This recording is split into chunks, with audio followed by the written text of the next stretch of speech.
Just hours before the clock struck midnight to usher in the year 2026 and do away with 2025, while families were gathering their Bibles and putting on their white clothes for crossover service, a community in Ondo State was thrown into absolute chaos.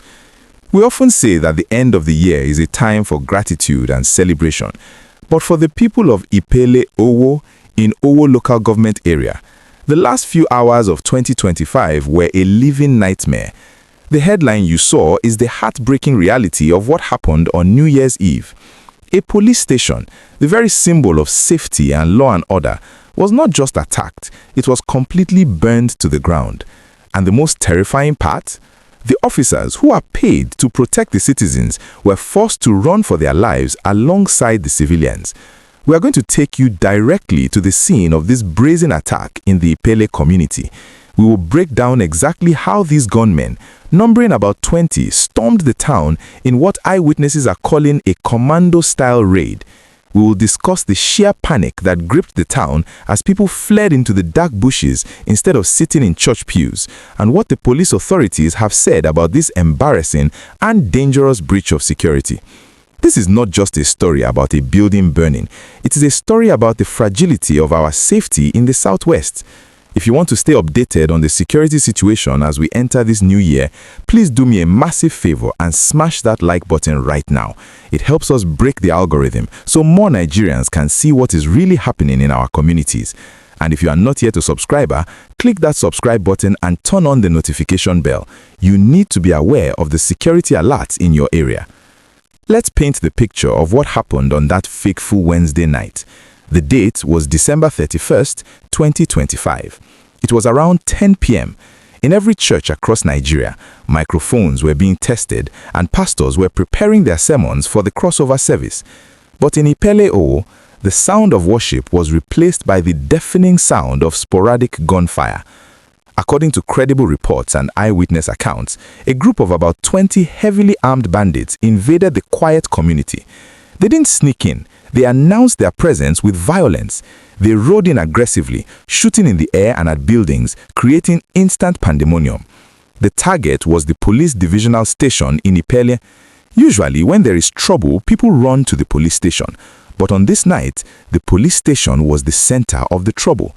The bandits laid siege to the facility.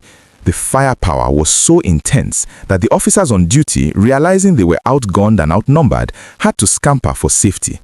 Imagine the psychological blow to a community when they see their defenders running away. Once the officers had fled, the criminals proceeded to set the station ablaze. The building, files, and equipment were consumed by flames, leaving nothing but a charred skeleton of what used to be a security post. An eyewitness who spoke to reporters under anonymity described the scene as a terrorist attack. He said, "The attackers, numbering about 20, came into the Ipele community in a commando style and began to shoot sporadically before attacking the police divisional station in Ipele." He went on to describe the fear that gripped the residents. It was a serious incident because many of us had to flee into the bush. The sounds from the attack were terrifying and none of us could withstand it. Just imagine that for a second. Instead of shouting Happy New Year with their families, mothers were grabbing their children and running into the dangerous forest in the middle of the night, praying that the snakes in the bush would be kinder to them than the bandits in the town. This attack raises so many questions about the security architecture of Ondo State. Remember, Owo is a very strategic and sensitive location. It has been hit before and the scars are still fresh. For bandits to have the audacity to attack a police station in Owo on a night when security is supposed to be on high alert for the holidays is deeply worrying. It suggests that these criminals have no fear of the state apparatus. They knew people would be distracted by the festivities and they capitalized on it. I also want to touch on the irony of the situation. While the Amotekun Corps has been making headlines for arresting bandits in the forests, like the 39 suspects we discussed recently, it seems they are still dangerous cells operating with impunity. The fact that 20 armed men could move in a convoy, attack a station, burn it down, and leave without being apprehended on the spot is a major intelligence failure. It asks the question, where were the reinforcements? Why was the response time so slow that the station could be reduced to ashes? The Ondo State Police Command has confirmed the incident.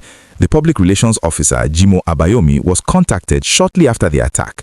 He admitted, yes, it happened, but we will get the details out tomorrow. He described the details as still being sketchy at the time, which is understandable given the chaos. But he assured the public that state security operatives have now been deployed to the community to calm the situation.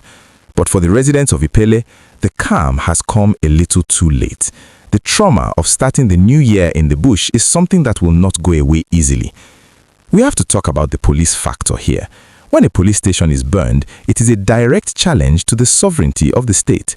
It sends a signal to the locals that you are on your own. If the police cannot protect their own office, how can they protect your shop or your home? This is why we constantly talk about the need for better equipment and better manpower for our security agencies. You cannot expect an officer with an old rifle to stand and fight against 20 bandits with military-grade weapons. It's a suicide mission, and until we fix this imbalance, we will continue to see these humiliating retreats. I want to ask you, the viewer, how does this make you feel about the security in the Southwest? Do you think the burning of police stations is a sign that the bandits are getting stronger, or is it a sign that our security strategy is failing? And if you lived in Ipele, would you ever feel safe going to that police station again? Drop your thoughts in the comments below. I really want to hear your perspective on this. As the sun rises on the first day of 2026, the people of Ipele are returning from the bushes to see the ruins of their police station. The smoke is still rising. The crossover service they missed is gone. The new year has begun on a note of sorrow and fear rather than hope. We will be tracking the police investigation closely. We want to know who these 20 men are. We want to know where they came from. And we want to know if the police will be able to rebuild not just the station, but the trust of the community. If you found this update informative, please smash that like button. It supports the channel and helps us keep you informed about the real state of the nation. And if you are not yet a subscriber, click that subscribe button now. We are here to bring you the news that matters without fear or favor. Stay safe, stay vigilant, and let us pray for peace in Owo this year.